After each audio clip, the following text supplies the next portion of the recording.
Good afternoon. How y'all doing? Great, good. All right, long response. We are here today to talk about two very significant matters.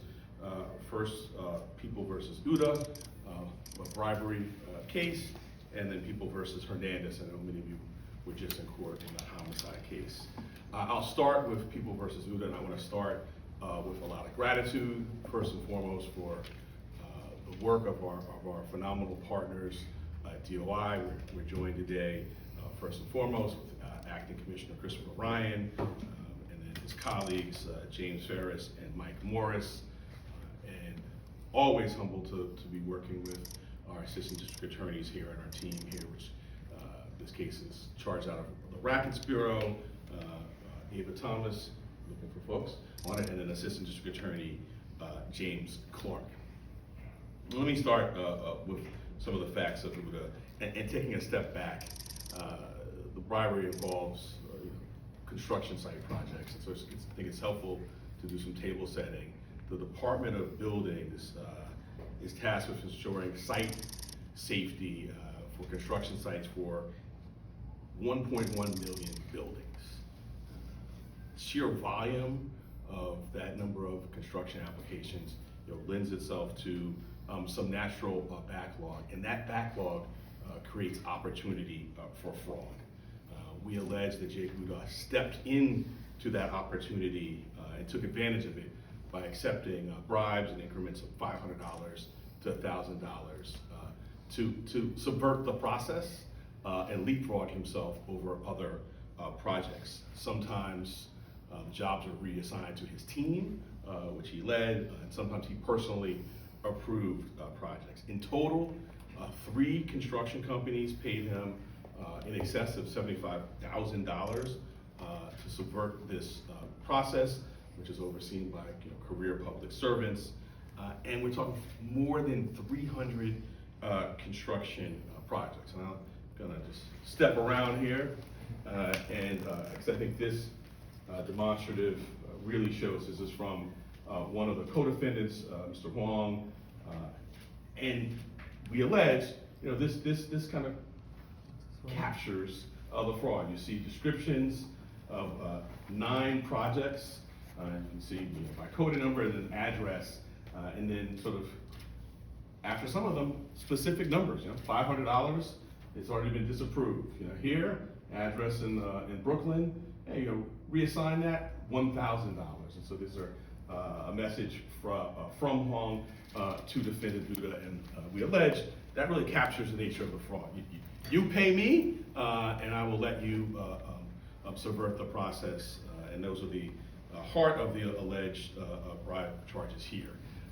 In addition to, obviously, what we allege is obvious, this conduct, obviously, between these individuals, there's a broader impact, which we often talk about in our cases with DOI. This type of bribery scheme undermines fair play in the open market and all those companies that are out there abiding by the rules. So in addition to the facts right before us, which we allege, there's a broader impact on the marketplace.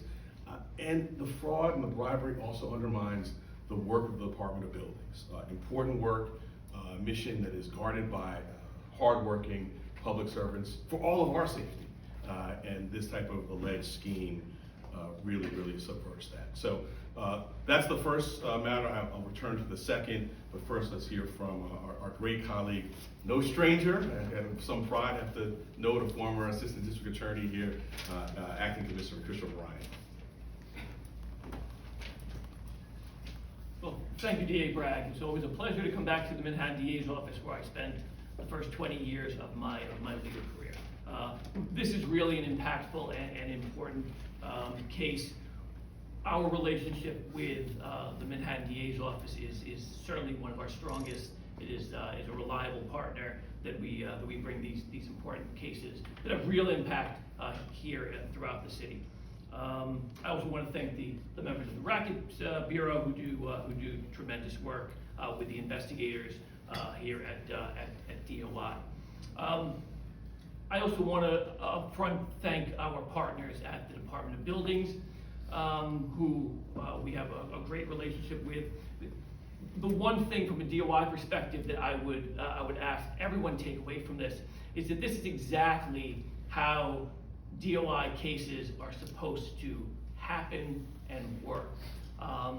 Someone at a city agency, all city employees are mandated by executive order to report any type of crime or corruption or a malfeasance to DOI. In this case, someone at a city agency had reason to think that there was misconduct occurring. They reported it to DOI.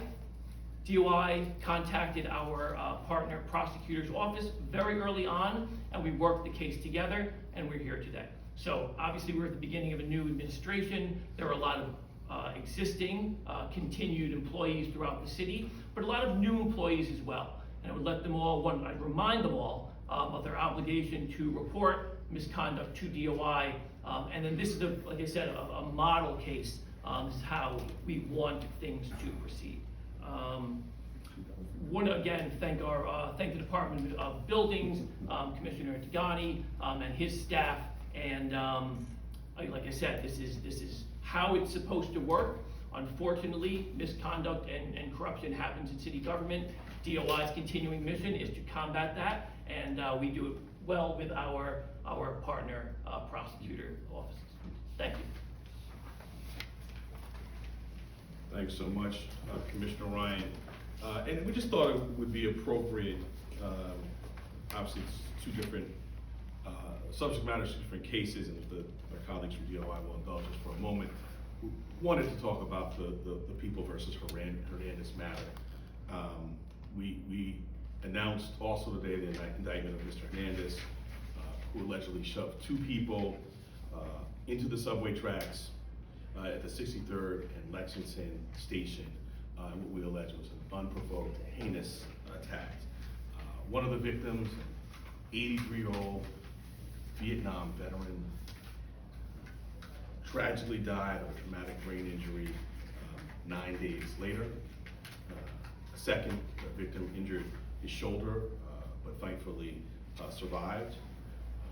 Our investigation has been ongoing since the incident occurred, and we've now brought, as some of you heard in court today, upgraded charges of murder in the second degree against the defendant. He's also charged with attempted assault in the first degree and assault in the second degree, and he was remanded at our request.